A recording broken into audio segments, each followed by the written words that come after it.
The blood dripping from Grace Norwood's split lip matched the scarlet sunset painting the Wyoming sky as she stumbled through the desolate prairie.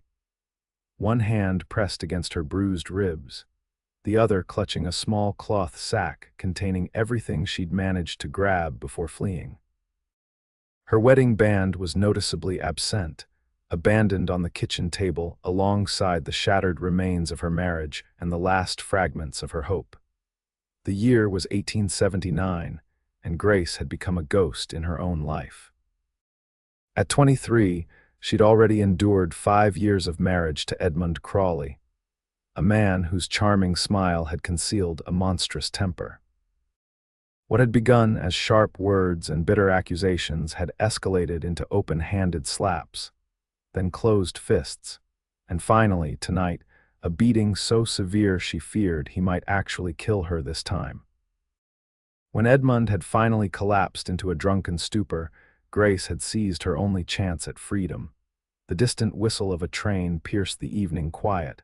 Grace's pace quickened despite her injuries. The railroad station lay just beyond the next rise, her salvation just minutes away.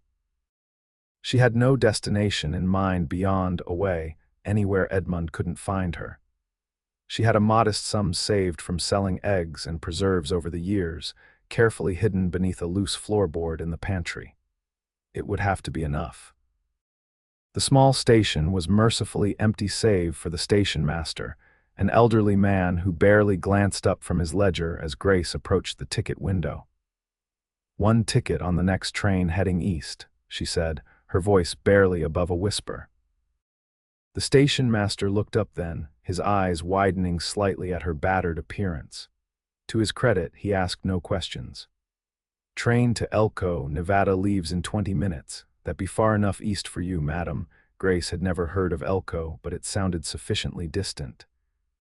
She nodded and pushed her coins across the counter, accepting the ticket with trembling fingers. "Platform's just through there," the station master said, pointing toward the door. "Best wait outside, sometimes the air helps with." He gestured vaguely toward her face. Grace nodded her thanks and slipped outside to the wooden platform. The cool evening air did little to soothe the throbbing pain in her face, but she welcomed the stillness. Every shadow made her flinch, certain that Edmund had awakened and come after her. But the minutes ticked by without incident, and when the train finally arrived in a cloud of steam and cinders, Grace boarded with a sense of desperate relief. She found an empty seat by the window and pressed her forehead against the cool glass, watching her hometown disappear into the distance. She had no illusions about the difficulty of what lay ahead.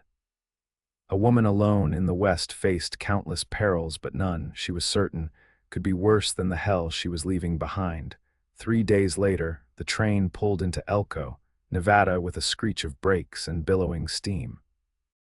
Grace gathered her meager possessions and stepped onto the platform, momentarily overwhelmed by the unfamiliar sights and sounds. Elko was larger than she'd expected, a bustling town that had grown up around the Central Pacific Railroad.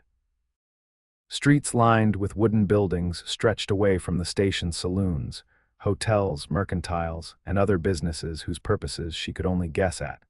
Grace's first priority was finding work. Her funds were nearly depleted after the train journey, and she needed a safe place to stay. She walked the main street, noting establishments that might hire a woman. The Stardust Hotel looked respectable enough, its freshly painted facade standing out among the weather-worn buildings surrounding it. The hotel manager, a stern-faced woman named Mrs. Holloway, looked Grace up and down with narrowed eyes. "What happened to your face?" she asked bluntly. "I fell," Grace lied, the excuse sounding hollow even to her own ears. Mrs. Holloway's expression softened almost imperceptibly. "We need a laundress and someone to help with serving meals. Room and board included. 6 days a week, Sundays off, pays not much, but it's honest work." "I'll take it," Grace said quickly. "Very well. But understand this, I run a respectable establishment. No gentlemen callers in the rooms, no drinking, and absolutely no trouble. Break my rules and you're out, are we clear?" Grace nodded. Perfectly clear, madam. Mrs. Holloway showed her to a small room in the back of the hotel, barely larger than a closet but scrupulously clean. Get yourself settled. Work starts at dawn tomorrow.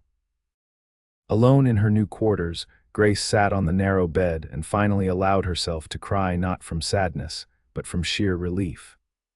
For the first time in years, she would sleep without fear. The weeks passed in a blur of hard work.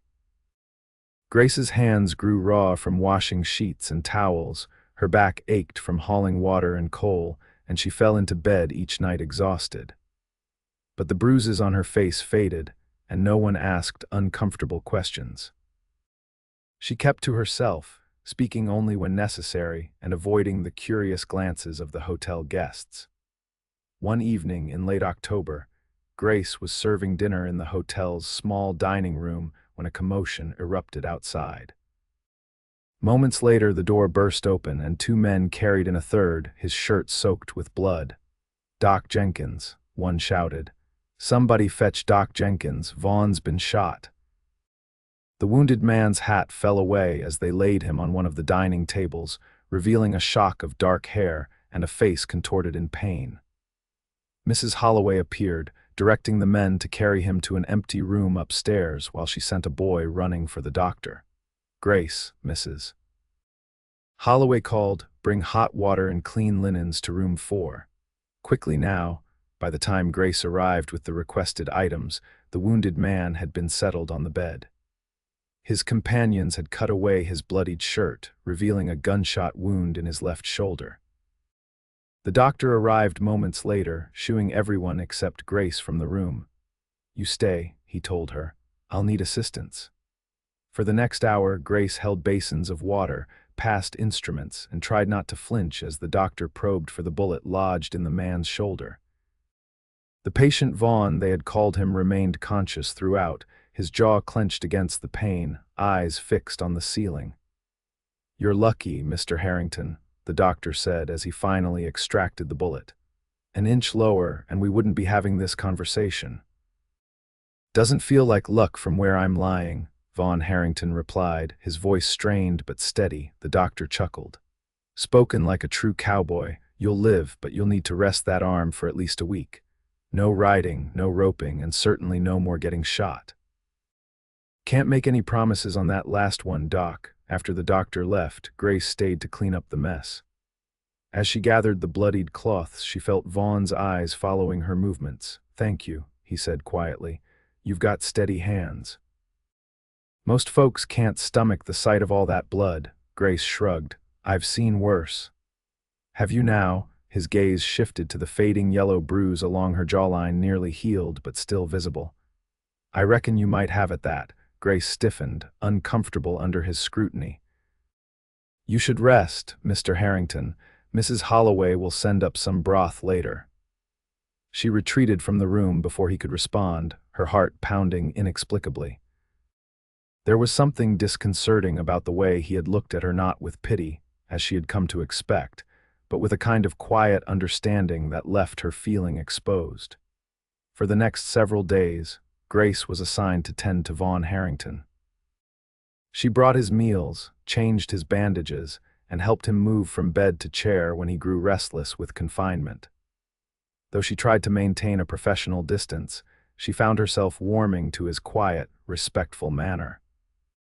Unlike the other cowboys who occasionally stayed at the hotel, Vaughn didn't leer or make crude jokes. He spoke little of himself, but when he did talk, Grace found herself lingering to listen. He owned a small ranch outside of town, he told her, nothing grand but enough to keep a herd of cattle and a few good horses. He'd been in town selling some stock when he'd intervened in a saloon fight and caught a bullet for his troubles. "Man was beating on a saloon girl," he explained when Grace asked why he'd gotten involved. "Figured somebody ought to do something about it." On the 5th day of his convalescence, Grace arrived with his lunch tray to find Vaughn sitting by the window, staring out at the mountains visible in the distance. "Good to see you up and about, Mr. Harrington," she said, placing the tray on the small table beside him. "Vaughn," he corrected gently. After all the blood and suffering you've witnessed, I think we're well past formalities. Grace smiled despite herself. Very well, Vaughn, he gestured to the chair across from him. Join me, just for a moment. It gets mighty lonesome staring at these four walls. Grace hesitated, aware that Mrs. Holloway would disapprove of her socializing with a guest. But the corridor outside was quiet, and she found herself sitting down before she could think better of it. You're not from Elko, Vaughn said. It wasn't a question. No, Grace admitted. I arrived a few weeks ago. Running from something or someone. When Grace tensed, he added, You don't have to answer that. It's not my business. Then why ask? Vaughn's blue eyes met hers directly. Because I'd like to help if I can. Grace laughed, a bitter sound that surprised even her. Why would you want to do that? You don't know anything about me. I know you're afraid. I can see it in the way you flinch when someone raises their voice, the way you always keep your back to the wall and your eyes on the door. Vaughn's voice was gentle but matter-of-fact. I know those bruises you had when you first started tending to me weren't from any fall. Grace's throat tightened with sudden tears. No one had seen through her so completely before, and the realization left her feeling both terrified and strangely relieved. My husband, she said finally, the words barely audible. I left my husband. Vaughn nodded as if confirming something he already knew. And you're afraid he'll find you. He won't stop looking. He told me once. He told me the only way I'd ever leave him was in a pine box. A muscle tightened in Vaughn's jaw, but when he spoke, his voice remained calm. What's your name? Your real name, not whatever you've been calling yourself here. Grace hesitated, then decided that truth was her only option now. Grace Norwood, though I was Grace Crawley when I was married. Well, Grace Norwood, Vaughn said, reaching across the table to touch her hand lightly. I want you to know something. No one will ever hurt you again, not while I'm around. The simple declaration, spoken with such quiet certainty, broke something loose inside Grace. The tears she had been holding back for weeks flowed freely now, and she covered her face with her hands, ashamed of her weakness. Vaughn waited silently until her sobs subsided. I meant what I said, he told her. But I understand if you don't believe me. Words are cheap, especially from a man you barely know. Grace wiped her eyes with her apron. It's not that I don't believe you, it's just no one's ever stood up for you before, Vaughn finished for her. Well, that changes today. Before Grace could respond, footsteps sounded in the hallway outside. She jumped to her feet just as Mrs. Holloway appeared in the doorway. Grace, the linens need folding, the older woman said, her sharp eyes taking in the scene. Mr. Harrington, the doctor says you're well enough to travel tomorrow. Will you be checking out? I believe I will, Vaughn said, his eyes still on Grace. Thank you for your hospitality, Mrs. Holloway. Grace fled the room, her cheeks burning with embarrassment. What had she been thinking, pouring out her troubles to a virtual stranger? And yet, there had been something in Vaughn Harrington's steady gaze that made her want to trust him, despite years of learning that trust was a luxury she couldn't afford. That night, Grace lay awake in her narrow bed, replaying their conversation. Vaughn would be gone tomorrow, returning to his ranch and his life. Their brief connection would fade, becoming just another fleeting moment in the string of days that made up her new existence.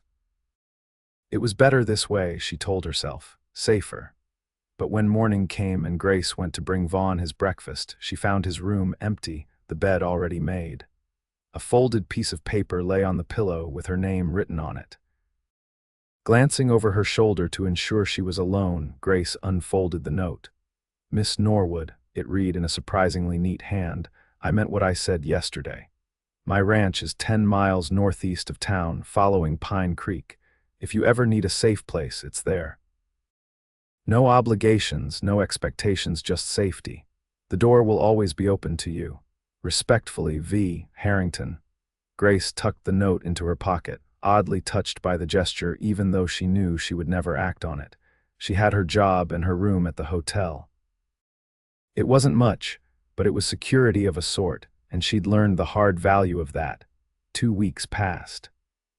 The first snow of winter dusted the mountains surrounding Elko, and the hotel grew busier as travelers sought shelter from the increasingly bitter weather.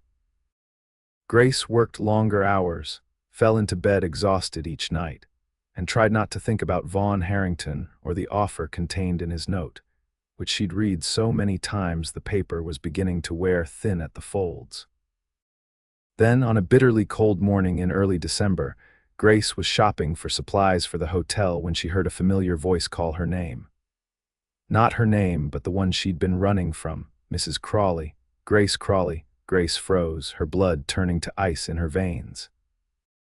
Slowly, she turned to face the speaker, already knowing who she would see. Edmund Crawley stood in the middle of the street, his tall figure unmistakable even at a distance. He wore the same brown coat he'd been wearing the night she fled, and the sight of it brought back a flood of terrible memories. "There you are," he said, striding toward her with a smile that didn't reach his cold eyes. "I've been looking everywhere for you, my dear wife." Grace backed away, clutching her basket like a shield. "How did you find me?" she whispered. "Did you really think you could disappear, that I wouldn't come for what's mine?" Edmund's voice was soft, reasonable, the voice he used when they weren't alone. "You've had your little adventure, Grace. Now it's time to come home." People were beginning to stare. Grace could feel their curious gazes, could almost hear the whispers starting. A respectable woman didn't run from her husband. A good wife didn't shame her family by fleeing in the night. "I'm not going back," Grace said, her voice trembling despite her effort to sound firm. "Leave me alone, Edmund." His smile tightened, and Grace recognized the dangerous glint in his eyes. "Now, darling, don't make a scene. You know how upset I get when you embarrass me in public." Grace knew exactly what that meant. The worst beatings always came after she had embarrassed him, somehow speaking to another man, laughing too loudly, or simply existing in a way that drew attention from others. "I said I'm not going back." Grace took another step backward, bumping into someone behind her. She didn't dare take her eyes off Edmund to see who it was. "You don't have a choice," Edmund hissed, dropping all pretense of pleasantness. He lunged forward, grabbing Grace's wrist in a grip so tight she gasped in pain. "You're my wife, and you'll do as I say." "Let her go." The quiet command came from behind Grace. Edmund looked up, his expression darkening as he took in whoever had spoken. "This doesn't concern you, friend," Edmund said. "This is between me and my wife." "I'm not your friend," the voice replied, "and the lady made it clear she doesn't want to go with you. So I'll say it one more time, let her go." Grace recognized the voice now. Vaughn Harrington stepped around her, positioning himself between her and Edmund. His left arm was still in a sling, but his right hand rested casually near the gun holstered at his hip. Edmund's grip on Grace's wrist tightened further. "This is my wife. I have every legal right. I don't give a damn about legal rights," Vaughn interrupted. "I care about the fact that you're hurting her right now, in broad daylight, in front of witnesses. What do you suppose you do to her when no one's watching?" A crowd had gathered, murmuring amongst themselves. Edmund's eyes darted around, taking in the spectators, clearly calculating his options. "You don't know what you're talking about," he said, but his grip loosened slightly. "Grace, tell this man he's mistaken."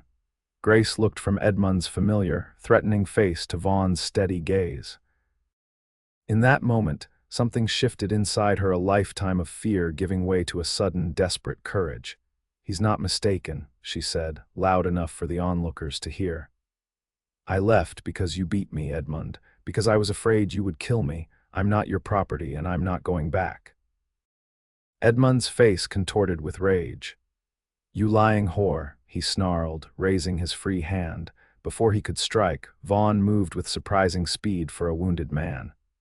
He caught Edmund's wrist mid-swing, twisting until the other man released Grace with a yelp of pain. "That's enough," Vaughn said, his voice deadly quiet. "You're going to walk away now. You're going to leave town, and you're never going to come near Grace again. Because if you do, I promise you won't live to regret it." "You can't threaten me," Edmund blustered, but Grace could see the fear in his eyes. "I'll have the law on you." As if on cue, a man pushed through the crowd the local sheriff, his badge glinting in the winter sunlight. "What's going on here?" he demanded, looking from one man to the other. Edmund seized the opportunity. "Sheriff, this man assaulted me and is trying to steal my wife. I demand you arrest him." The sheriff turned to Vaughn. "That true, Harrington?" "Not exactly," Vaughn replied calmly. "This man was hurting the lady. I intervened." "She's my wife," Edmund insisted. "I have papers to prove it." The sheriff looked at Grace, who was cradling her bruised wrist. "Madam, what do you have to say about this?" Grace stood straighter, finding strength in Vaughn's steady presence beside her. "My name is Grace Norwood. I left my husband after years of abuse. I came to Elko to start a new life, and I have no intention of going back with him." "That's a lie," Edmund spat. "She's always been unstable, Sheriff. Ask anyone back home." "We're not back home," the sheriff pointed out. "We're in my jurisdiction, and in my jurisdiction, I don't allow men to manhandle women in the street, wife or not." He turned to Grace. "Did you leave of your own free will, madam?" "I did," Grace confirmed, "and I want nothing more to do with him." The sheriff nodded. "Then that settles it. Mr. Crawley, I suggest you catch the next train out of Elko. There's one leaving in an hour. I'll personally see you on it." "You can't do this," Edmund protested. "She's my wife by law. I have rights." "Maybe so," the sheriff conceded, "but not in my town, not today. You can file for divorce or whatever else the law allows, but you'll do it from a distance.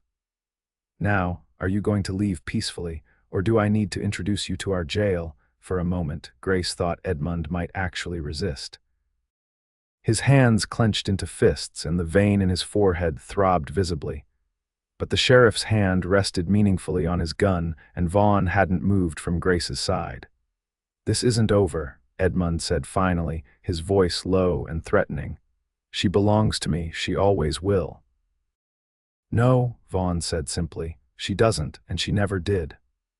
With a final venomous glare, Edmund allowed the sheriff to lead him away toward the train station. The crowd began to disperse, their entertainment over for the day, leaving Grace and Vaughn standing alone in the street. Grace's legs suddenly felt too weak to support her. She swayed slightly, and Vaughn's hand came up to steady her, strong and warm against her back. "Are you all right?" he asked. Grace nodded, though in truth she felt anything but all right. The encounter had left her shaking, adrenaline coursing through her veins, making her alternately hot and cold. "He'll come back," she said, voicing her deepest fear. "The sheriff can put him on a train, but there's nothing to stop him from returning. And next time, he won't approach me in public. He'll wait until I'm alone." Vaughn didn't try to reassure her with empty platitudes. Instead, he said, "My offer still stands. The ranch is remote enough that he wouldn't find you easily, and even if he did, he'd have to get past me first." Grace looked up at him, searching his face for any hint of ulterior motive. She found only the same quiet sincerity she'd noted during his stay at the hotel. "Why would you do that for me?" she asked. "You barely know me." "I know enough," Vaughn replied. "I know you're brave and strong, even if you don't believe it yet. I know you deserve better than what you've had. And I know that sometimes people need a helping hand when they're starting over." "And what would you expect in return?" Grace couldn't help asking. Life had taught her that nothing came without a price. Vaughn's expression grew serious. "Nothing you're not willing to give freely. I need help around the ranch, cooking, cleaning, that sort of thing. But you'd have your own quarters, your own space, and my word that you'll be safe there." Grace considered his words. The hotel had been a temporary sanctuary, but Edmund knew where to find her now. She needed to disappear again, to go somewhere he wouldn't think to look. "I would pay you, of course," Vaughn added when she remained silent. "Fair wages for honest work. And if you decide it's not what you want, you can leave any time, no questions asked." "When would we go?" Grace asked, her decision made. "As soon as you're ready. Today, if you want." Grace thought of her few possessions in her small room at the hotel. There was nothing there she couldn't leave behind, nothing that couldn't be replaced. "I need to tell Mrs. Holloway I'm leaving and collect my things. It won't take long. I'll wait for you at the livery stable," Vaughn said. "Take your time and grace." He paused, his expression softening. I meant what I said before. No one will ever hurt you again. Not while I'm around. This time, Grace found herself believing him. Mrs. Holloway was surprisingly understanding when Grace explained the situation. The older woman even insisted on paying her the full week's wages, though Grace had only worked half of it. You take care, child, Mrs. Holloway said as they said their goodbyes. That Harrington is a good man, one of the few. An hour later, Grace sat beside Vaughn in a wagon loaded with supplies, watching Elko recede behind them as they headed northeast toward Pine Creek and the ranch beyond. The mountains loomed ahead, their snow-capped peaks gleaming in the winter sunlight. It's about 2 hours' drive, Vaughn told her. Longer in this weather. You warm enough, Grace nodded, pulling the blanket he'd provided more tightly around her shoulders. The cold air bit at her cheeks, but the sun was bright, and there was something exhilarating about the open landscape stretching before them. Tell me about your ranch, she said, partly to distract herself from thoughts of Edmund and partly because she genuinely wanted to know. Vaughn smiled, the expression transforming his normally serious face. It's not much to look at, but it's mine, 160 acres, most of it grazing land. The house is small but solid, built it myself with some help from neighbors. There's a good creek running through the property, never runs dry even in summer. As he spoke, Grace found herself drawn into his vision of the place, the meadows where cattle grazed, the stands of pine trees offering shelter from winter winds, the garden he'd started but admitted to neglecting. No one else lives there, she asked, just me. Had a ranch hand for a while, but he moved on last spring. Been managing alone since then, though it gets to be a lot during calving season. He glanced at her. It's quiet, might be too quiet for some folks. Quiet sounds wonderful, Grace said sincerely. After years of tiptoeing around Edmund's volatile moods, the prospect of peace and solitude was more appealing than Vaughn could possibly know. They lapsed into comfortable silence as the wagon wound its way through increasingly rugged terrain. The road narrowed to little more than a trail, and Vaughn handled the reins expertly, guiding the horses around ruts and obstacles with a gentle touch. As the sun began its descent toward the western horizon, they crested a small rise, and Vaughn pulled the wagon to a stop. There it is, he said, gesturing toward the valley below. Grace leaned forward, taking in the scene.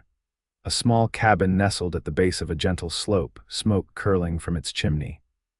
Nearby stood a barn and several smaller outbuildings, all constructed of the same weathered wood. A creek wound through the property, its banks lined with willows now bare in the winter chill. Beyond the buildings stretched open pastureland, where cattle grazed in the distance. It's beautiful, Grace said, and meant it. There was a harmony to the place, a sense that everything belonged exactly where it was. It's home, Vaughn replied simply, but Grace could hear the pride in his voice. As they approached the cabin, the front door opened, and a gray-haired woman emerged, wiping her hands on her apron. You didn't mention anyone else living here, Grace said, suddenly wary. That's Mrs. Beckett, Vaughn explained. She comes up from town a couple days a week to help with the cooking and cleaning. I sent word ahead that we were coming. Mrs. Beckett greeted them with brisk efficiency, helping to unload the wagon while Vaughn took the horses to the barn. The interior of the cabin was warmer than Grace had expected, heated by a large stone fireplace and a cookstove that radiated a welcoming glow. You'll be wanting the spare room, Mrs. Beckett said, leading Grace through the main living area to a small bedroom at the back of the house. It's not fancy, but it's clean. Mr. Harrington said you'd be needing a safe place. The room was indeed simple: a narrow bed, a chest of drawers, a small table with a basin and pitcher, and a window overlooking the creek. But it was clean and private, with a door that Grace noted with relief had a sturdy lock. Thank you, she said. It's perfect, Mrs. Beckett nodded, her sharp eyes taking in Grace's travel-worn appearance. There's hot water on the stove if you want to wash up. Supper will be ready soon. Mr. Harrington said you've had a difficult day, so I made chicken and dumplings. Good for settling the nerves." The motherly gesture brought unexpected tears to Grace's eyes. "That's very kind of you." Mrs. Beckett patted her arm. "You rest a bit, I'll call you when supper's ready." Left alone, Grace sat on the edge of the bed, running her hand over the patchwork quilt that covered it. The events of the day felt surreal, as if she had stepped into someone else's life. Just this morning, she had been a laundress at the Stardust Hotel, trying to remain invisible. Now she was miles from town, in the home of a man she barely knew, preparing to start yet another new chapter. But for the first time since fleeing her marriage, Grace felt something close to hope. Edmund knew about Elko now, but he would never think to look for her on a remote ranch. And despite the short time she had known him, Grace trusted Vaughn Harrington's promise to protect her. After washing the dust of travel from her face and hands, Grace made her way back to the main room. Vaughn had returned from the barn and was seated at the table, deep in conversation with Mrs. Beckett. They fell silent when Grace entered, both turning to look at her. "Feel better?" Vaughn asked. Grace nodded. "Much, thank you." "Come sit," Mrs. Beckett urged. "Food's getting cold." The meal was delicious, the chicken tender and the dumplings light. Grace hadn't realized how hungry she was until she began to eat, and she had to remind herself to slow down, not wanting to appear greedy. "Mrs. Beckett was just telling me about town gossip," Vaughn said. "Seems your husband made quite a scene at the train station, tried to jump off as the train was pulling out. Sheriff had to physically restrain him." Grace's appetite vanished instantly. "He'll come back," she said, voicing the fear that had been nagging at her since they left town. "He might try," Vaughn acknowledged, "but he won't find you here, and if by some chance he does, he'll have to deal with me, and my rifle." "And my shotgun," Mrs. Beckett added matter-of-factly. "I keep it by the door, not afraid to use it either." Despite her anxiety, Grace couldn't help smiling at the image of the diminutive older woman confronting Edmund with a shotgun. "I don't want either of you risking yourselves for me," she said. "Edmund is dangerous when he's angry." "So am I," Vaughn said quietly, and something in his tone made Grace believe him. After supper, Mrs. Beckett departed for her own home in town, promising to return in 2 days with more supplies. Vaughn showed Grace around the rest of the cabin, the small pantry stocked with preserved foods, the back porch where firewood was stacked neatly, the path to the outhouse behind the barn. "Tomorrow I'll show you the rest of the ranch," he said, as they returned to the warmth of the main room. "If the weather holds." Grace stood awkwardly by the fireplace, suddenly unsure of her place in this new arrangement. "What would you like me to do, to earn my keep, I mean?" Vaughn settled into a chair, stretching his long legs toward the fire. "Nothing tonight, you've had a hard day. Tomorrow's soon enough to worry about chores." "I'm not afraid of hard work," Grace said, wanting him to understand that she wouldn't be a burden. "Never thought you were." Vaughn's eyes crinkled at the corners when he smiled. "But there's a difference between working hard and working yourself into the ground. I've seen enough of you to know you'll do more than your share." Grace sat in the chair opposite his, drawn by the fire's warmth. "Tell me about yourself," she said impulsively. "All I know is that you own this ranch and you're not afraid to get shot defending saloon girls." Vaughn laughed. "Not much else to tell. I came west after the war, fought for the Union, if that matters to you. Worked as a cowhand for a few years, saved enough to buy this land when the railroad came through, been building it up ever since." "No family?" Grace asked, then immediately regretted the personal nature of the question. "I'm sorry, that's none of my business. It's all right." No family to speak of. Parents died when I was young, raised by an uncle who wasn't particularly interested in raising children, left home as soon as I could." "I'm sorry," Grace said, recognizing the familiar pain of childhood abandonment. "My mother died when I was 12, my father." "Well, he was more interested in the bottle than in his daughter." "Is that how you ended up with Crawley?" Vaughn asked gently. Grace nodded, staring into the flames. "Edmund seemed like salvation at the time. He had a good job with the railroad, a nice house. He promised to take care of me." She laughed bitterly. "And he did, in his way, made sure I was fed and clothed, had a roof over my head. He just also made sure I knew I was worthless, that I should be grateful for whatever scraps of kindness he threw my way." "You're not worthless," Vaughn said, his voice so fierce that Grace looked up in surprise. "You never were." The conviction in his words warmed something inside her that had been cold for a very long time. "Thank you for saying that. It's not just something to say, it's the truth." Vaughn leaned forward, his elbows on his knees. "Grace, I want you to know something. Whatever happens, however long you stay here, you have value, not because of what you can do or what you can give to others, just because you exist." Grace felt tears threatening again and blinked rapidly to hold them back. "You barely know me. I know enough," Vaughn repeated his words from earlier. "The rest I'm looking forward to learning." The simple statement, delivered without pressure or expectation, touched Grace deeply. For so long, her worth had been tied to what she could provide to her father, to Edmund, even to Mrs. Holloway at the hotel. The idea that she might have inherent value, separate from her usefulness, was revolutionary. "It's getting late," Vaughn said, rising from his chair. "You should rest." "Tomorrow will be busy enough." Grace nodded, suddenly aware of the bone-deep weariness that had settled over her. "Good night, then, and thank you again for everything." "No thanks needed," Vaughn replied. "Sleep well, Grace." In her small room, Grace changed into her nightgown and slipped beneath the quilt on her bed.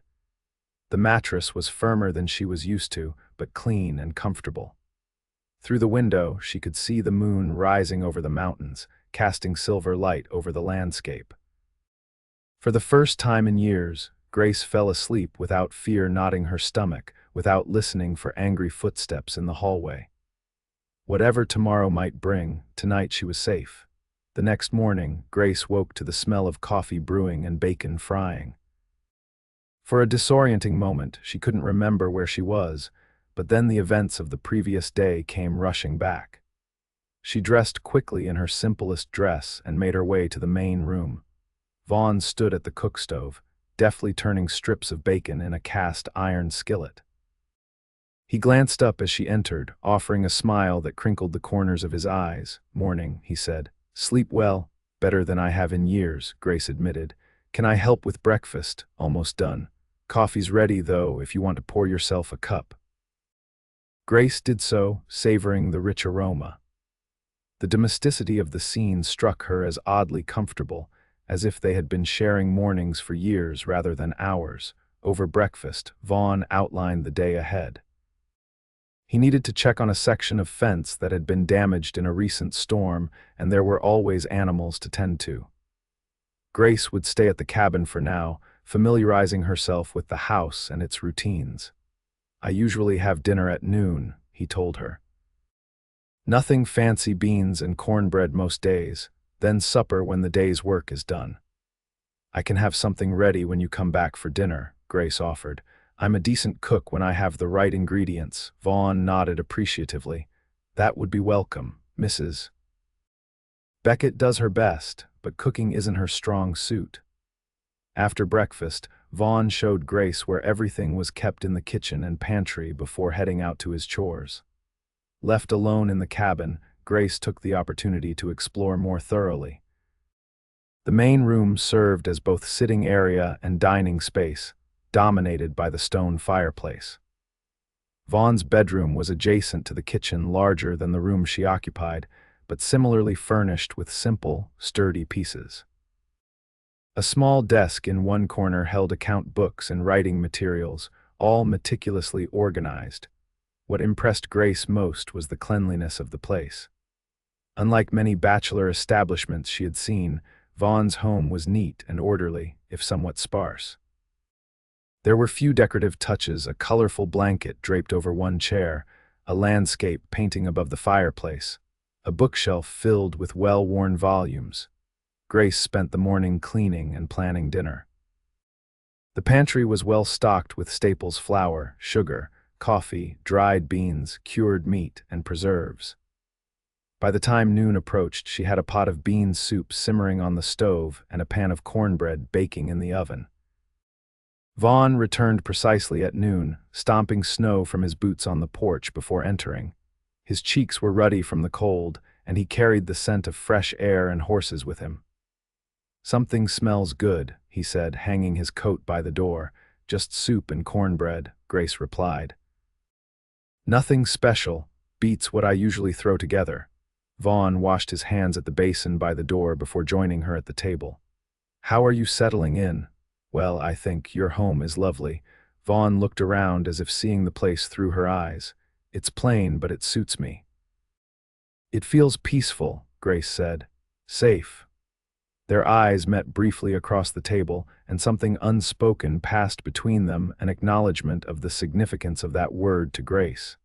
After dinner, Vaughn insisted on washing the dishes himself while Grace rested. "I've been doing my own cleaning up for years," he said when she protested. "Won't hurt me to keep doing it." In the afternoon, bundled against the cold, Grace ventured outside to explore the immediate surroundings of the cabin. The barn was larger than it had appeared from a distance, with stalls for 6 horses and a separate area for storing hay and feed. A chicken coop stood nearby, its occupants scratching contentedly in a yard protected from predators by wire fencing. Grace was examining the vegetable garden, now dormant for winter, when Vaughn found her. "Planning for spring already?" he asked, coming to stand beside her. "Just looking," Grace replied. "I had a small garden back before. It was one of the few things that brought me joy." "This one's been neglected," Vaughn admitted. "I manage the basics: potatoes, beans, corn, but it could be much more." "I could help with that," Grace offered. "When the weather warms." "I'd like that." Vaughn gazed out across the garden to the creek beyond.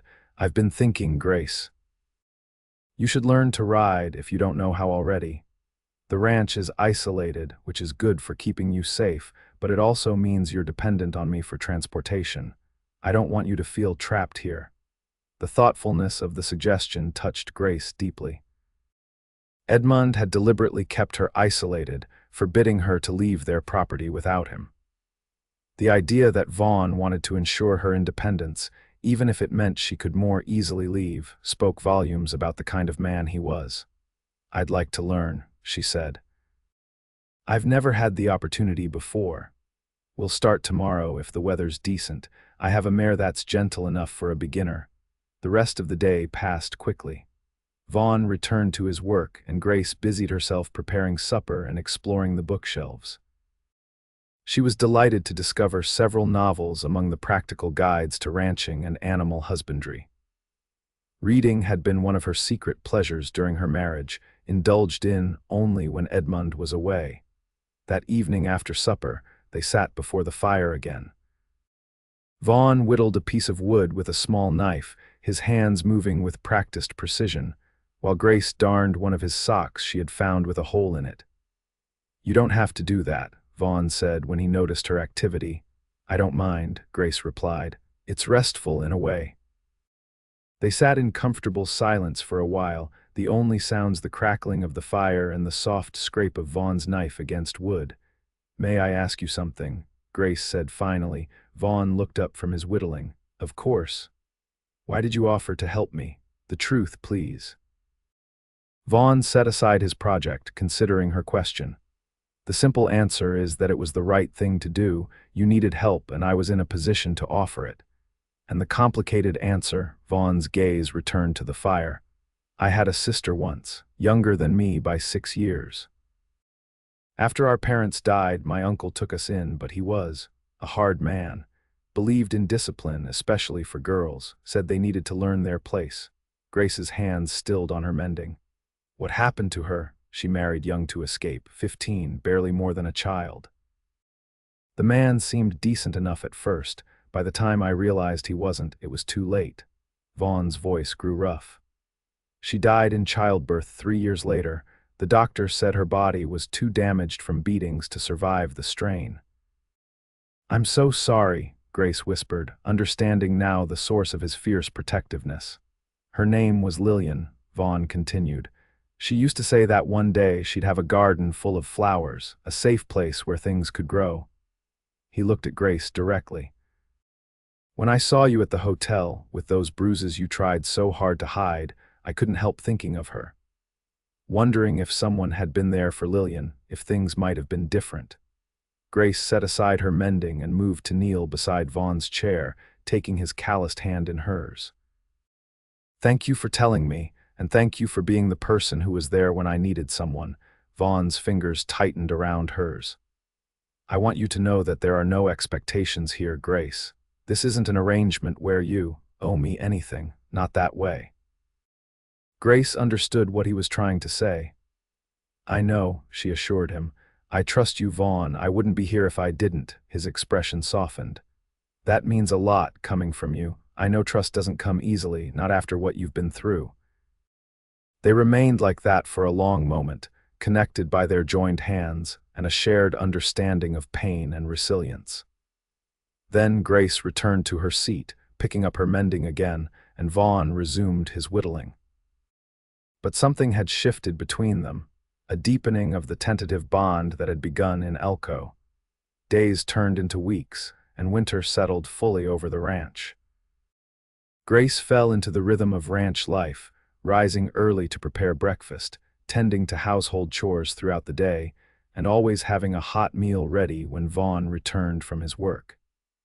Mrs. Beckett continued to visit twice weekly, bringing supplies from town and news from Elko. No sign of that husband of yours, she reported during one such visit.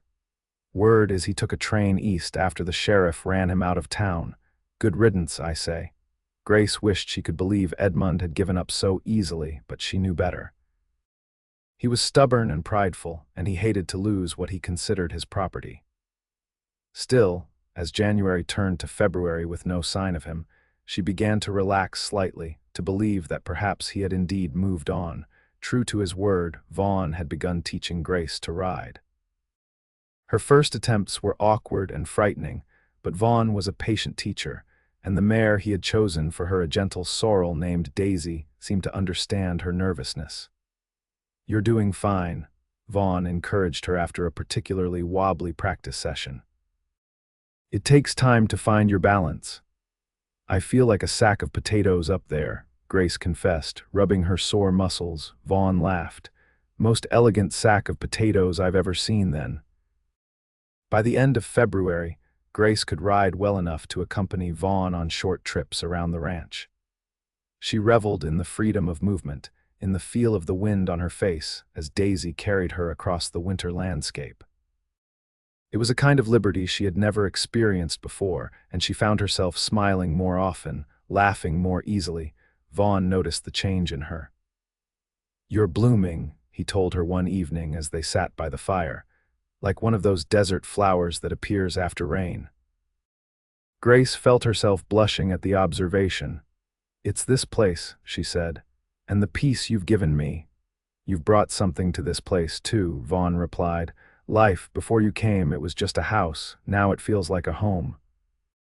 The admission, offered simply without artifice, touched Grace deeply. In the weeks they had lived together, she had come to value Vaughn's straightforward honesty, his quiet strength, and his unfailing respect for her boundaries. He never pushed for more than she was ready to give, never made her feel that her presence was conditional upon anything beyond the work they had agreed upon. And yet, Grace found herself increasingly aware of him as a man, not just as her protector and employer. She noticed the breadth of his shoulders as he chopped wood, the grace with which he moved despite his size, the gentleness of his hands as he tended an injured calf or offered her his arm on icy ground. Sometimes she caught him watching her with an expression she couldn't quite define, thoughtful, perhaps, or wondering. One snowy afternoon in early March, Grace was kneading bread dough when Vaughn burst through the door, his expression urgent. "Riders coming," he said without preamble. "3 men moving fast, could be nothing, but I don't like the look of it." Grace's heart leaped into her throat. "Edmund, can't tell from this distance, but we're not taking chances." Vaughn strode to the cabinet where he kept his firearms, extracting a rifle and checking that it was loaded. I want you to go to the root cellar. There's a trapdoor in the pantry floor. Stay there until I come for you. Grace moved to obey, but at the pantry door she hesitated, turning back. Vaughn, be careful, always am. His smile was grim as he positioned himself by the window, rifle at the ready. The root cellar was dark and cold, smelling of earth and stored vegetables. Grace huddled on the dirt floor, straining to hear what was happening above. For long minutes there was nothing. Then the sound of voices, too muffled to make out words but growing louder. A door slamming. Footsteps overhead, then a gunshot, so close it seemed to shake the very earth around her. Another shot and another, a shout of pain, more footsteps running now. The thunder of horses' hooves retreating, silence fell, stretching so long that Grace began to fear the worst. Had Vaughn been shot? Was he lying wounded or worse while she cowered in the cellar? She was on the verge of emerging to check when the trapdoor opened, flooding the small space with light. Vaughn stood above her, silhouetted against the kitchen ceiling. "It's safe now," he said, extending a hand to help her up. "What happened?" Grace asked, noting with relief that he appeared unharmed. Was it Edmund, him and two others, hired guns by the look of them? Vaughn's expression was grimmer than she had ever seen it. "They thought to take you by force, but I convinced them otherwise. You shot them." Grace's voice rose in alarm. "Wounded one. The others decided discretion was the better part of valor." Vaughn led her to the main room, where the evidence of the confrontation was visible in a shattered window and a bullet hole in the far wall. "They won't be back today, but they will be back." Grace sank into a chair, her legs suddenly too weak to support her. "This is my fault. I've brought danger to your home after all you've done for me." "None of this is your fault," Vaughn said firmly, kneeling before her and taking her cold hands in his warm ones. "The blame lies with Crawley and no one else. But you could have been killed. I wasn't." Vaughn squeezed her hands gently. "And you're safe, that's what matters." Grace looked into his face, the strong lines of his jaw, the determined set of his mouth, the unwavering certainty in his blue eyes. In that moment, the feelings she had been trying to ignore for weeks crystallized into a single, undeniable truth. She loved this man. The realization should have terrified her. After Edmund, she had sworn never to give another man power over her heart, but this was different. Vaughn had never tried to control her, never made her feel small or unworthy. He had given her space to heal, to find herself again. "We should leave," she said, the words tumbling out before she could reconsider. "Both of us, go somewhere Edmund won't find us." "This is my home, Grace," Vaughn replied gently. "Everything I've worked for is here. I won't be driven from it by a coward who beats women." "Then I should go," Grace insisted. "Somewhere far away where he won't think to look. You've done enough for me already." "Is that what you want, to leave?" Vaughn's expression was carefully neutral, but Grace thought she detected a flicker of something like pain in his eyes. "No," she admitted, "but I don't want you hurt because of me." Vaughn rose to his feet, pacing the room as he considered their options. "We could go to the sheriff, tell him Crawley's back and making threats. And what would that accomplish? He'd be arrested, perhaps, but eventually he'd be released, and he'd be even angrier then." "You're right." Vaughn ran a hand through his hair in frustration. "There has to be another way to end this." They spent the rest of the day in a state of heightened vigilance, jumping at every sound from outside. Vaughn moved his bedroll into the main room that night, sleeping in front of the door with his rifle close at hand. Despite the danger, Grace felt an odd sense of clarity. The confrontation had forced her to acknowledge not only her feelings for Vaughn but also the reality that as long as Edmund lived, she would never truly be free. 2 days later, Mrs. Beckett arrived for her regular visit, bringing disturbing news from town. "That husband of yours is staying at the hotel," she reported as she unpacked the supplies she'd brought. "Bold as brass, acting like he owns the place. Sheriff can't do anything, he hasn't broken any laws just by being in town." Grace exchanged a glance with Vaughn. "Did he say anything about us, about the ranch?" "Not in so many words, but he's been asking questions about Harrington, about where his property is." Won't be long before someone tells him if they haven't already. Then we need to be ready, Vaughn said. Mrs. Beckett, I think it's best if you stay in town for the time being. Things might get complicated here. The older woman fixed him with a stern look. I may be old, but I'm not useless. If there's going to be trouble, you might need an extra pair of hands. I appreciate the offer, but I'd feel better knowing you were safe in town, and you can keep an ear out for any news about Crawley's movements. Mrs. Beckett reluctantly agreed, departing earlier than usual with a promise to return in a few days, unless I hear that scoundrels left town or met with an unfortunate accident first. After she left, Vaughn and Grace sat at the kitchen table, planning their strategy. I could leave, Grace suggested again. Just for a while until things calm down. And go where? Vaughn asked. Alone, with winter still on the land? No, that's not an option. Then what do we do? Wait for him to come back with more men? Risk your life again? Vaughn reached across the table to take her hand. Grace, I meant what I said that day in Elko. No one will ever hurt you again, not while I'm around. I intend to keep that promise, whatever it takes. The fierce protectiveness in his voice made Grace's heart ache with a complicated mixture of gratitude and fear, not fear of him, but fear for him. I can't bear the thought of you being hurt because of me. Some things are worth the risk.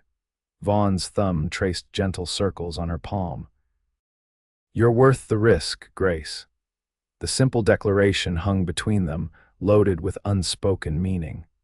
Grace looked into Vaughn's eyes and saw not just determination, but something deeper, something that mirrored the feelings she had been trying to hide. Vaughn, she began, not sure what she intended to say, but needing to say something. Before she could continue, the sound of approaching horses reached them. Vaughn was on his feet instantly, moving to the window. 5 riders, he reported, his voice tight. Crawley's with them. They're armed. 5, Grace's voice rose in panic. Vaughn, you can't fight 5 armed men alone. Don't have much choice. Vaughn checked his rifle methodically. Get to the root cellar now. No, Grace stood firm, surprising even herself with her resolve. I won't hide while you face them alone. This is my fight too. Vaughn looked as if he wanted to argue, but the riders were nearly at the house. Fine, but stay back from the windows, and if I tell you to run, you run. Understand, Grace nodded, her mouth dry with fear. Vaughn positioned himself by the window, rifle ready.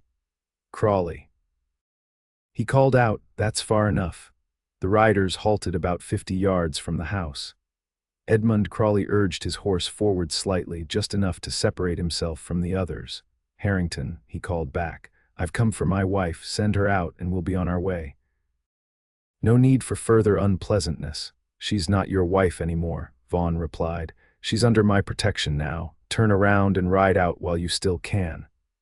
Edmund laughed, an ugly sound that made Grace shiver even from inside the house.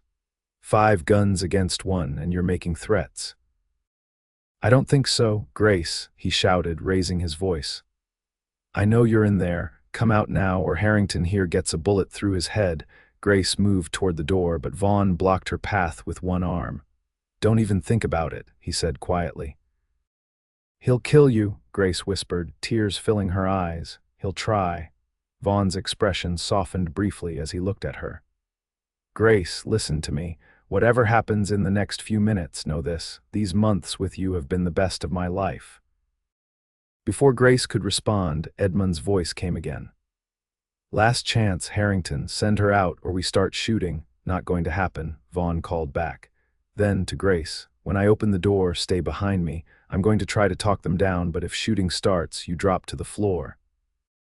Understand, Grace nodded, her heart pounding so hard she thought it might burst from her chest. Vaughn opened the door slowly, keeping his body between Grace and the potential line of fire. They stepped onto the porch together, Vaughn's rifle pointed steadily at the riders. Edmund's face contorted with rage when he saw Grace partially hidden behind Vaughn. So that's how it is, he spat. You've given yourself to him, have you? My own wife acting the whore. I'm not your wife anymore, Grace said, finding her voice at last. I left you, Edmund. I'm never coming back. You don't have a choice, Edmund snarled. You're my property, and I'll kill any man who tries to take what's mine." "She's not property," Vaughn said, his voice deadly calm. "She's a person with the right to choose her own path, and she's chosen to stay here with me." Edmund drew his pistol. "Then you'll die together." What happened next seemed to unfold in slow motion to Grace.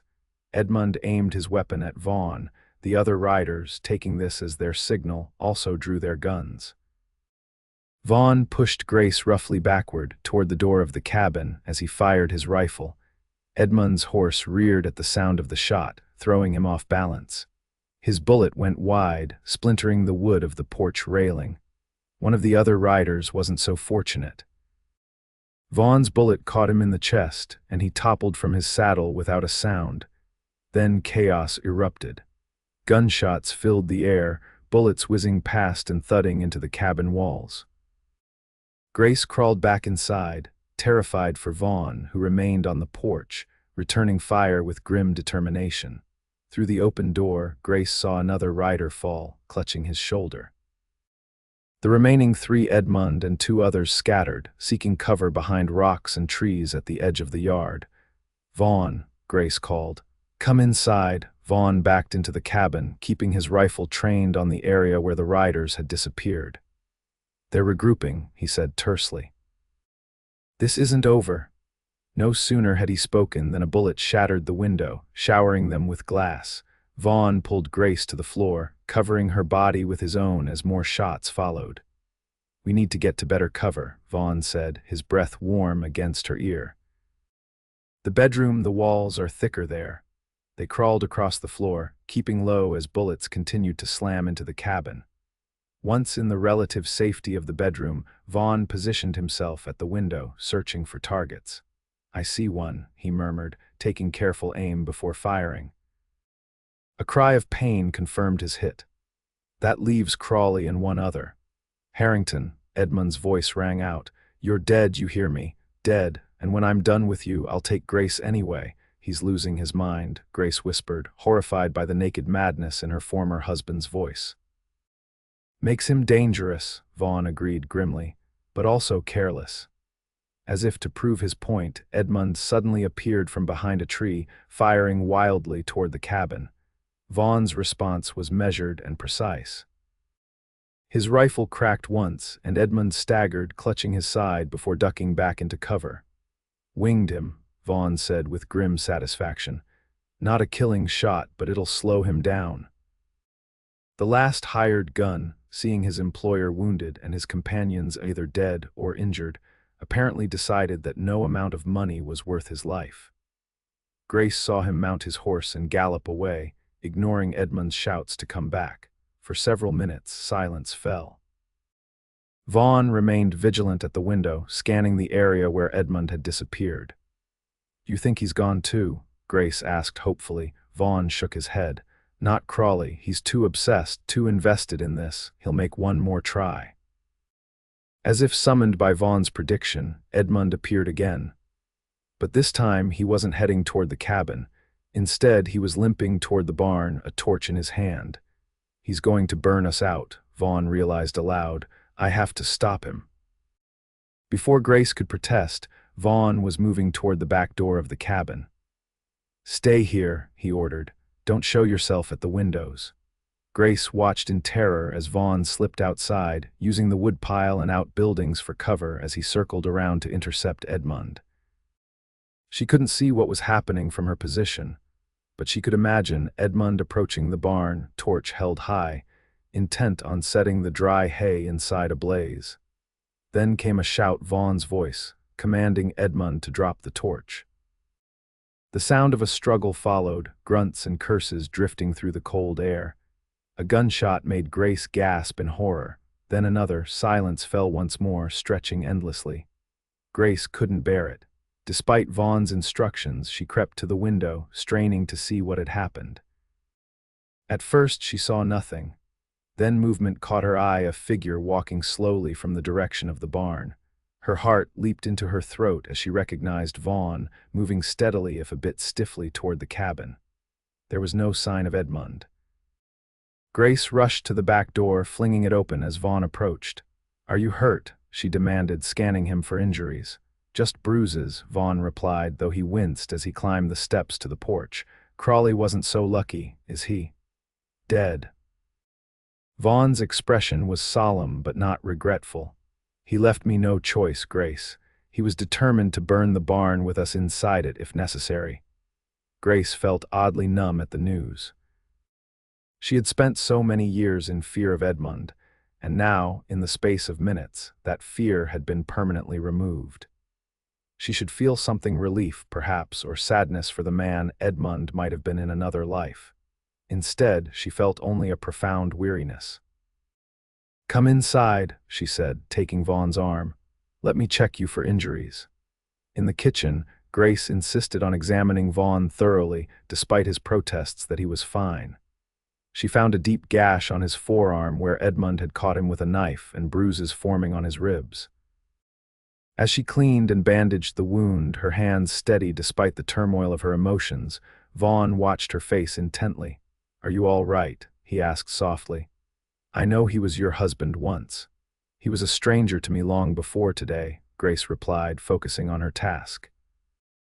"I mourned the man I thought I married years ago. The man who died today was someone else entirely." Vaughn nodded, understanding in his eyes. "Still, it's a hard thing." Grace finished bandaging his arm and sat back, suddenly exhausted. "What happens now? There will be questions, investigations." "I'll ride into town tomorrow, talk to the sheriff. It was self-defense, clear as day. Those men came here armed with the intention of taking you by force or killing us both. No court in Nevada would convict me for protecting my home and you." The slight hesitation in his words made Grace look up. Vaughn was watching her with an expression she hadn't seen before, uncertain, almost vulnerable. "Before Crawley and his men arrived," he said slowly, "there was something I wanted to tell you." Grace's heart quickened. "Yes. These past months having you here, it's changed things, changed me." Vaughn ran a hand through his hair, uncharacteristically at a loss for words. "What I'm trying to say, Grace, is that I don't want you to stay here out of gratitude or because you feel safe here. I want you to stay because you want to, because maybe in time you might come to feel for me what I've come to feel for you." Grace stared at him, scarcely daring to believe what she was hearing.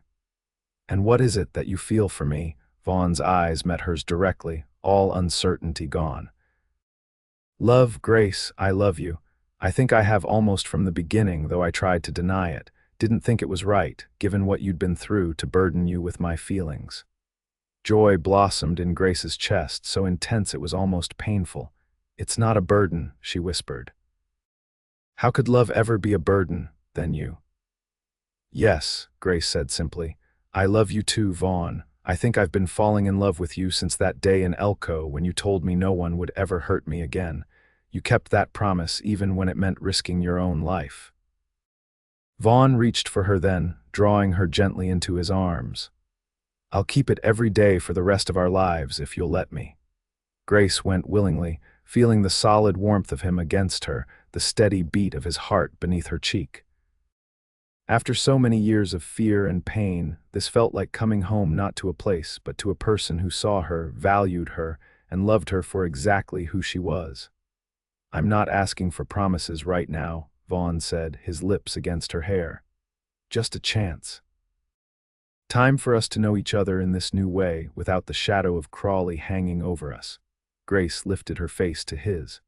"I think we've had plenty of time already, but I'm in no hurry. We have the rest of our lives ahead of us now." Vaughn's smile was like sunrise breaking across his face. Slowly, giving her every chance to pull away if she wished, he lowered his head and kissed her. His lips were gentle against hers, the kiss a question and a promise all at once. Grace answered by wrapping her arms around his neck, returning the kiss with all the love and hope that had been building inside her. When they finally parted, Vaughn rested his forehead against hers. "I never thought I'd find this," he said softly. "A love worth fighting for. Worth dying for, if necessary." "Let's focus on the living part," Grace suggested, smiling through tears of joy. "We've had enough of the other." Vaughn laughed, the sound warming her to her toes. "Agreed." The next day, as promised, Vaughn rode into Elko to speak with the sheriff. Grace insisted on accompanying him, refusing to stay behind while he faced questions about the deaths at the ranch. The sheriff, after hearing their story and consulting with several witnesses who confirmed Edmund's threats and erratic behavior, concluded that Vaughn had acted in self-defense. "Man like Crawley was bound to come to a bad end," the sheriff said, closing his notebook. "Just sorry it had to happen on your property, Harrington." With that official matter settled, Grace and Vaughn turned to more personal concerns. They decided to be married as soon as arrangements could be made, seeing no reason to delay now that they had acknowledged their feelings for each other. "Are you sure this is what you want?" Vaughn asked as they rode back to the ranch together. "After everything with Crawley, I'd understand if you wanted to wait or if you never wanted to marry again at all." Grace considered the question seriously. Marriage to Edmund was a prison, but marriage to you, that would be freedom, the freedom to love and be loved, to build something together. She smiled at him across the space between their horses. "So yes, I'm sure." They were married 2 weeks later in the small church in Elko, with Mrs. Beckett and a few of Vaughn's neighboring ranchers as witnesses. Grace wore a simple blue dress that Vaughn had insisted on buying for her in town, saying he wanted her to have something new to mark their new beginning. As they exchanged vows, Grace marveled at the journey that had brought her to this moment. 6 months ago, she had fled in terror, bruised and bleeding, with no destination in mind beyond escape. Now she stood beside a man who had shown her what love truly meant: not possession or control, but protection, respect, and unwavering support. "I promise to cherish and protect you all the days of my life," Vaughn said, his voice steady and sure as he placed the simple gold band on her finger. "To walk beside you, never above or below, to be your partner in all things, your shelter in storms, and your companion in joy." "I promise to trust and honor you," Grace replied, her heart so full she could barely speak the words. "To believe in your love even when I doubt my own worth. To face whatever comes with courage because I know you'll be at my side." When the minister pronounced them husband and wife, Vaughn's kiss was both tender and passionate, a promise of the life they would build together. The spring and summer that followed were the happiest of Grace's life. The garden she had admired in its winter dormancy burst into life under her care, producing vegetables for their table and flowers for their home. Vaughn taught her more about ranching, and she proved to be a quick study, soon able to help with many of the daily tasks that kept the place running. They expanded the cabin, adding another bedroom for the future, as Vaughn said with a meaningful smile. Grace blushed but couldn't deny that the thought of children born of love, raised in safety, filled her with anticipation rather than dread. Mrs. Beckett continued to visit regularly, though her role had evolved from housekeeper to friend.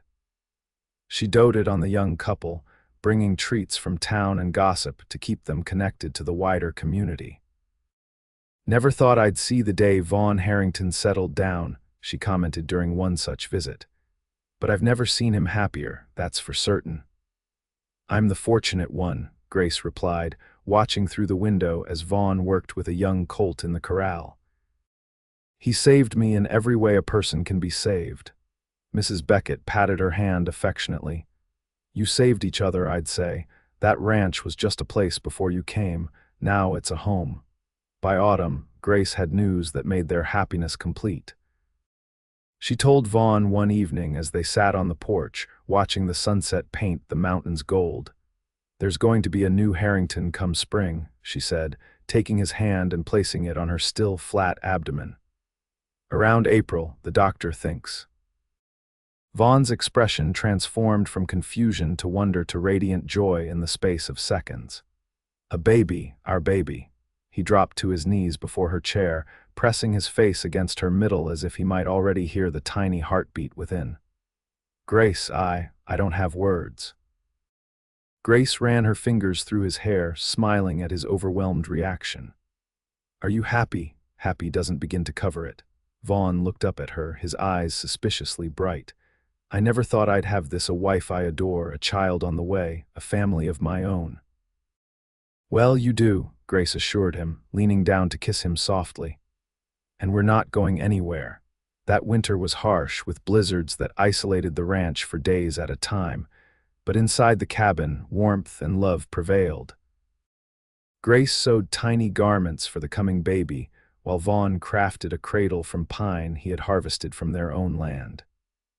They spent long evenings by the fire, talking about their hopes for their child, planning for the future they would build together. In April, just as the first wildflowers began to bloom across the ranch, Grace gave birth to a healthy son they named William, after Vaughn's father. Mrs. Beckett arrived just in time to assist with the delivery, declaring the boy the image of his father, with his shock of dark hair and serious expression. Holding her son for the first time, Grace felt a circle completing itself. She had fled violence and fear, found safety and love, and now had created new life from that love. William would grow up knowing only kindness from his father, only security and warmth in his home. "He's perfect," Vaughn whispered, sitting on the edge of the bed and gazing in awe at his wife and son. "Just like his mother. Not perfect," Grace corrected gently, "but loved, completely, unconditionally loved. That's all any of us really need, isn't it?" Vaughn nodded, reaching out to touch William's tiny hand. The baby instinctively grasped his father's finger, holding on with surprising strength. "That's my boy," Vaughn said, his voice rough with emotion, strong like his mama. As the years passed, the Harrington family thrived. William was joined by a sister, Lillian, named for the aunt she would never meet, but whose spirit lived on in the safe haven her brother had created. The ranch prospered under Vaughn and Grace's careful stewardship, growing from a modest operation to one of the most successful in the region. Through it all, the promise Vaughn had made that day in Elko remained unbroken. No one ever hurt Grace again, not Edmund Crawley, not the memories of her past, not the doubts that occasionally still whispered in her mind during dark nights. Whenever those old fears surfaced, Vaughn was there, his love a constant reminder that she was worthy, she was valuable, she was home. On their 10th anniversary, Grace and Vaughn stood together on the porch of their expanded home, watching their children play in the yard that was now bordered by the flower garden Grace had planted in her first spring on the ranch. "Did you ever imagine this?" Grace asked, leaning into her husband's embrace. "That day when you saw me at the hotel with my bruises badly hidden, did you ever think we'd end up here?"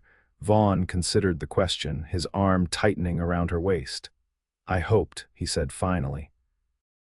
"Even then, something in me recognized something in you, a strength you couldn't see yet, a light that all those years with him couldn't extinguish. You saw me when I couldn't see myself," Grace said softly. "You believed in me when I'd forgotten how to believe in anything. And you brought purpose to my life when it was just motion without meaning." Vaughn turned her gently to face him, his hands framing her face. "I told you once that no one would ever hurt you again, but I should have added that I would spend every day making sure you knew joy too. That's my promise for the next 10 years, and the 10 after that, and however many more were given." Grace rose on tiptoes to kiss him, still marveling after all these years at the tenderness of this strong, capable man who had become her partner in all things. "I'll hold you to that," she said, smiling against his lips, "and I promise the same in return." As the sun set behind the mountains, painting the ranch in gold and shadow, Grace reflected on the journey that had brought her here. She had fled her past, running blindly toward an unknown future. But in doing so, she had found not just safety but love, not just shelter but home. And in Vaughn's arms, in the family they had created together, she had found the truth of his promise. No one would ever hurt her again. Instead, she would be cherished, respected, and loved completely, unconditionally, forever.